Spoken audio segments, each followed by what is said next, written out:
నీకు వందనాలు స్తోత్రాలు చెల్లిస్తున్నాం.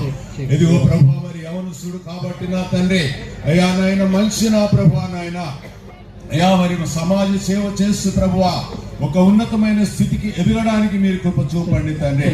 రాబోయేటటువంటి కాలంలో ప్రభువా అయ్యా మరి తండ్రి నాయన ఒక ఉన్నతమైన పదవిని ప్రభువా తాను నాయన అనుభవించుటటువంటి కృప అయ్యా నా తండ్రి నాయన పృథ్వీరాజు గారికి దయచేయమని ప్రార్థన చేయించున్నాను తండ్రి.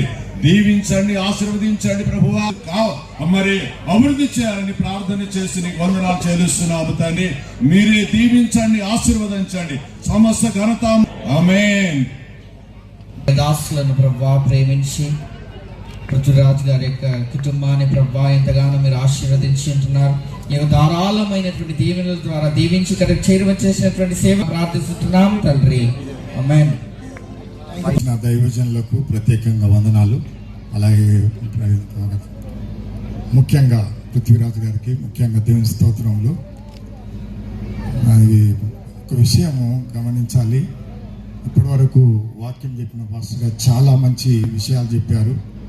ఎందుకంటే ఏదేదో కనిపెడుతున్నారు, ఎక్కడెక్కడో వెళ్తున్నారు, ఆకాశం మండలానికి వెళ్ళిపోతున్నారు, ఏదేదో చేస్తున్నారు. మంచి దేవునికి స్తోత్రములు. నిజంగానే మానవుని యొక్క జ్ఞానము చాలా పెరిగింది. దేవుడు ఎవరో గుర్తించలేని స్థితిలో ఇంకా మానవులు ఉంటున్నారు. అయితే ఏదైనా బైకు ఖరాబ్ అయితే రిపేరర్ దగ్గరికి వెళ్తాం, కారు ఖరాబ్ అయితే కారు రిపేరర్ దగ్గరికి వెళ్తాం. నశించిన మానవులను మరి సరిచేయడానికి, స్వర్గానికి తీసుకెళ్ళడానికి ఆయన ఈ భూలోకానికి వచ్చాడు. కాబట్టి భూలోకానికి తీసుకెళ్లే దేవుణ్ణి గుర్తించలేని స్థితిలో చాలామంది ఉంటున్నారు.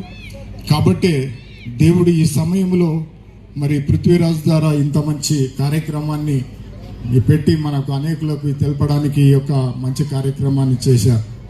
ఇప్పటి వరకు జాషువా గారు చెప్పినట్లుగా దేవుని స్తోత్రములు. నాకు జైపాలన్న గురించి బాగా తెలుసు. దేవునికి స్తోత్రం.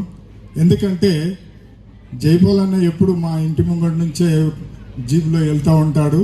ఆయన గురించి మాకు బాగా తెలుసు. మా చర్చి దగ్గర, గడ్డ మీద ఉన్న చర్చి దగ్గర ఒకసారి మీటింగ్ పెట్టాము, జైపాలన్నని పిలిచాము. ఆయన మీటింగ్ పెట్టి అప్పుడు సర్పంచ్ ఎలక్షన్స్ ఉండే. ఆ మీటింగ్ పెట్టిన తర్వాత అప్పుడు ఎలక్షన్స్ అయినాయి, ఎలక్షన్లో గెలిచాడు.